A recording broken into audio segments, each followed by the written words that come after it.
There are 28 new community cases to report today, 27 in Auckland and 1 in Wellington.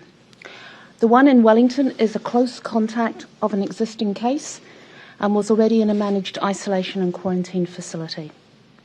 That takes our total numbers associated with this outbreak to 764. Of those, 33 cases are now recovered, giving us an active total of 731. While this fall in today's numbers is encouraging, we are mindful that these outbreaks can have a long tail, and we can't afford to become complacent. Ongoing investigations by Auckland Regional Public Health has resulted in the total number of unlinked cases falling from 65 to 31. That work is continuing, and we expect that number to continue to fall. Based on the latest modelling, the reproductive number likely remains below 1, showing that we are being successful in breaking the chains of transmission. Further analysis of yesterday's 49 cases shows that 86% were contacts of known cases and 51% were household contacts who were already isolating. 35% were considered to be infectious in the community, but these cases visited either a supermarket or a healthcare provider or were an essential worker. On hospitalizations, there are now 43 cases in hospital, all in the Auckland area. Of these, 9 are in ICU or in a high dependency unit, and 3 of these patients are currently being ventilated. And our thoughts are with these people and with their whānau at this difficult time. We are asking anyone who is vaccinated before their booked-in date to then cancel that part of their booked vaccination. That frees up the slot for others. There are a number of people who are walk-ins or are attending drive-in events and getting their vaccination early, which is great, and we really encourage them to do that. But please go online and cancel that part of your vaccination so it can become available to others. Yesterday, 89,073 doses were administered at 583 vaccination sites across the country. Of those, just over 64,000 were first doses and 25,000 were second doses. We continue to get large numbers bookings. We had 89,907 yesterday. That means 71% of New Zealanders aged 12 and over are now either booked in or have been vaccinated with at least 1 dose. So the person that absconded from the Novotel was originally tested as they were a close contact of another case. At 2:21 p.m. on Wednesday, the case was informed by the Auckland Regional Public Health Service of a positive result. At the time, the case said he was exercising in a park, but he was by himself.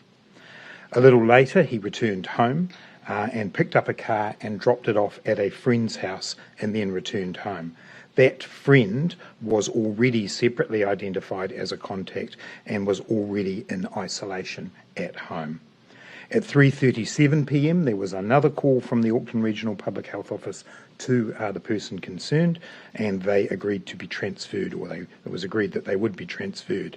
At 6:18 p.m, they were transferred to the managed isolation facility.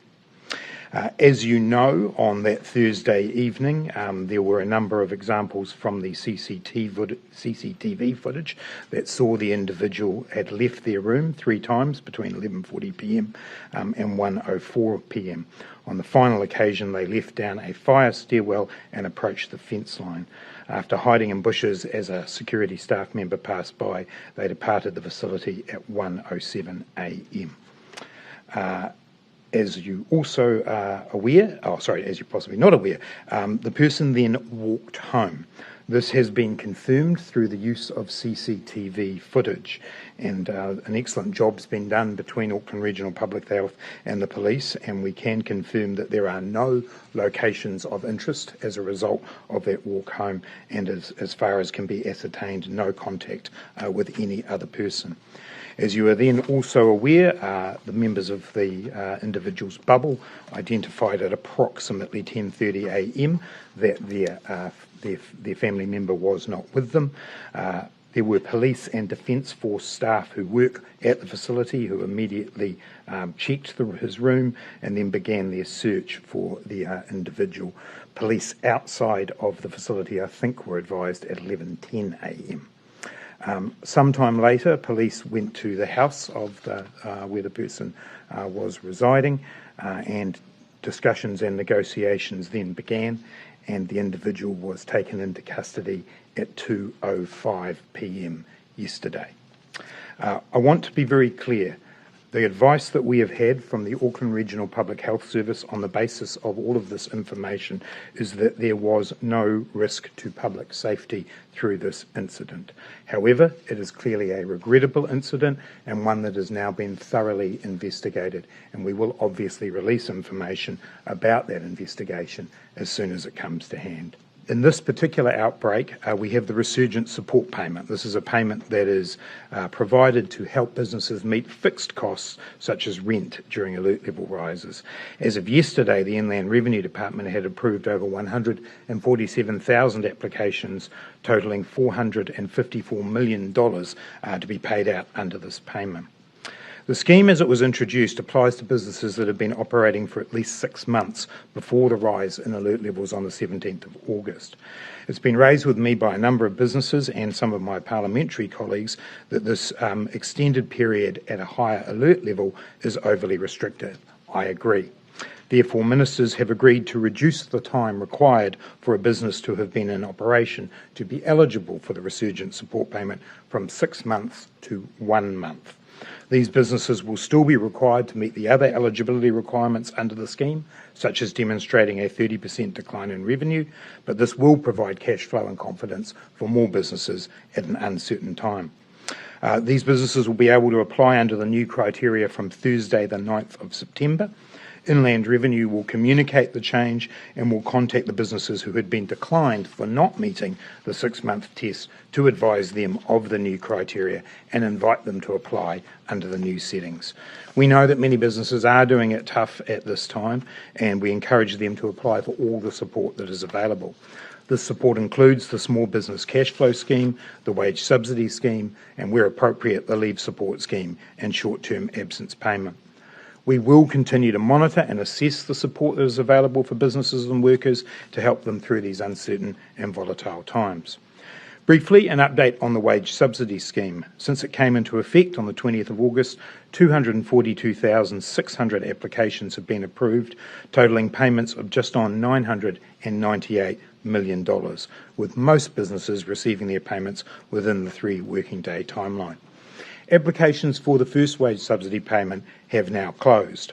I do want to note that due to an administrative error, the website for this was closed last night for 2 hours between 8 p.m. and 10 p.m. If there were any businesses affected by that closure, I am inviting them to get directly in touch with the Ministry of Social Development so that we can address their situation. But overall, the processing of the first wage subsidy scheme payment has been very successful. The application for the second 2-week payment of the wage subsidy started at 9 a.m. this morning. Businesses that didn't apply for the initial wage subsidy are able to apply for this one. The criteria is the same for the initial application. The revenue test period for the second payment moves forward 2 weeks and covers the 14 consecutive days from 31 August to 13 September. Looking at the types of firms that have been applying for the scheme, a majority continue to be sole traders or small firms rather than big companies. About 59% of employees covered by the wage subsidy are employed by businesses with between 1 and 19 staff members.